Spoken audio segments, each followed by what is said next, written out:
try to start off your session with a heavy compound movement for the chest, like the barbell bench press, for instance.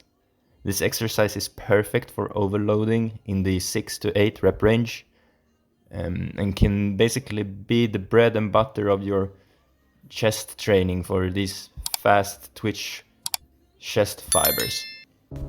Hello YouTube, hello viewer, I hope you're having a good day. Welcome back to another video. If you're stopping by for the first time, please consider subscribing to the channel. I really would appreciate it. Also, if you enjoyed the video, hit the like button, and if you didn't, please leave a comment and let me know why or how I can improve. Thanks for watching.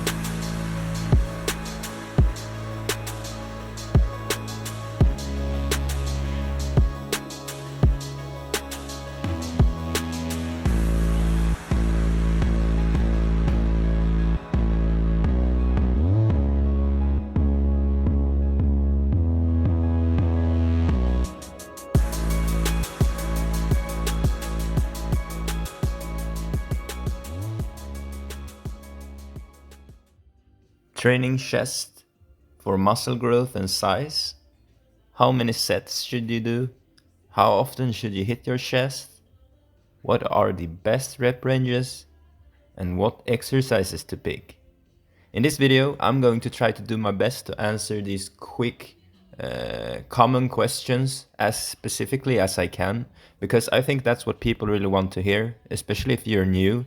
It can be good to have some general guidelines or examples to start from. So let's begin. How many sets should you do in each chest training session if you want to grow muscle? Well, that is going to depend pretty much totally on how often and how hard you train your chest.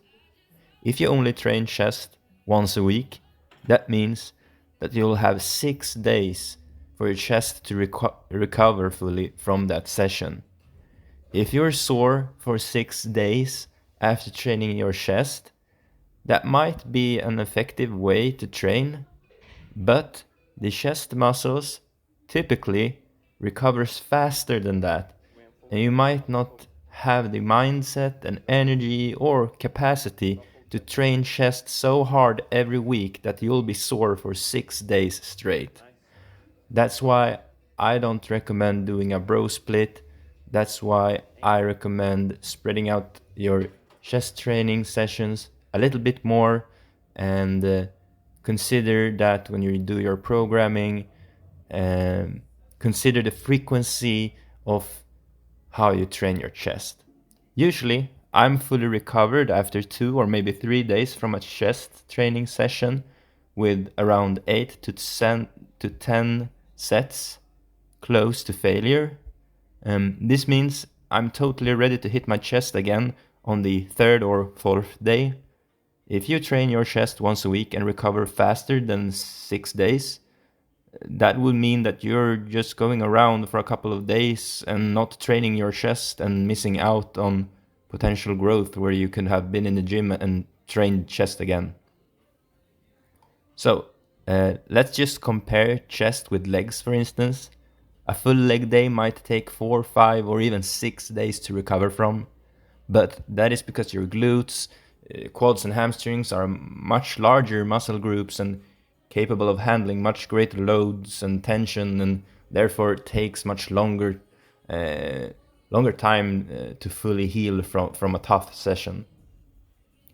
So different muscle groups can benefit from different frequencies of training. Also something you can consider when it comes to chest training and training any muscle group for that matter. These are things that might be worth considering basically when you're designing your program, and try to optimize it for muscle hypertrophy at least. So back to chest and how many sets, how often. Somewhere around 6 to 10 sets per session would be a good starting point. Maybe 6 if you're new, and maybe up to around 10 sets if you're more advanced. This is per session, so keep in mind that it would probably be a good idea to hit your chest at least 2 times per week, or consider splitting up your chest training in a way so that you can train your chest again when you feel that you fully recovered and basically are ready to go again. So let's talk about rep ranges and load weights. There might be a case to argue that the chest muscles mostly consist of fast twitch type 2 fibers, muscle fibers that is.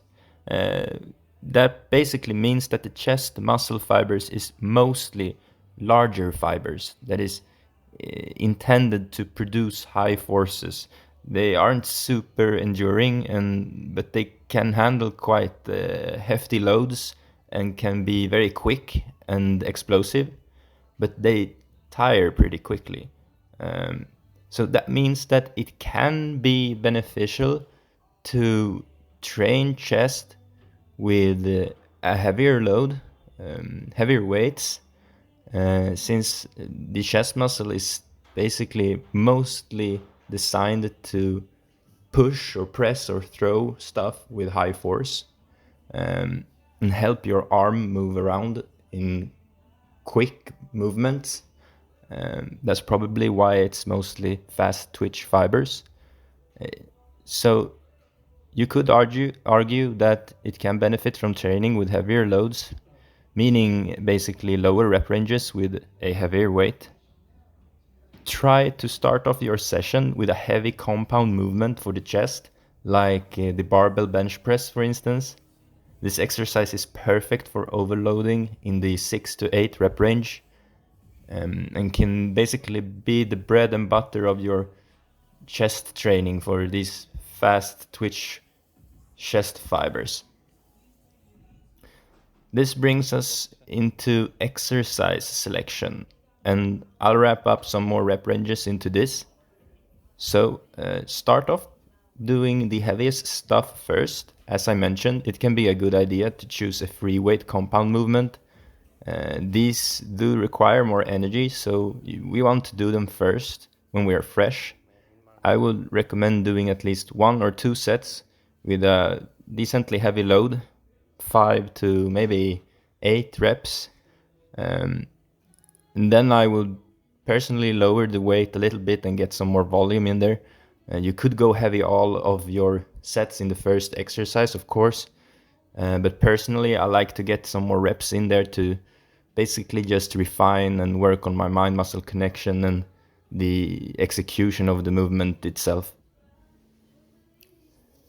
Having the heavy compound done, it would be a good idea to hit some incline work to push some emphasis on the upper chest fibers. Usually because there's a spot where people tend to lack size because of all the pressing that they're doing with the ordinary bench press. There could be some bro signs into this, and but I do actually feel that the incline does a great job of hitting the upper pecs. I would usually lower the weight a little bit here because it requires more focus and precision to hit that upper chest and to get the tension at the upper pecs. So it's just easier to do that when you got a few more reps to work with and build that connection with. But it's also, of course, easier to control the movement with a more controllable weight, so to speak. The principle of progressive overload still applies here to every exercise and every set that you do, so just a quick reminder of that. Lastly, I prefer to include a fly type of movement. It fits perfectly into the 3rd or 4th exercise in a chest session.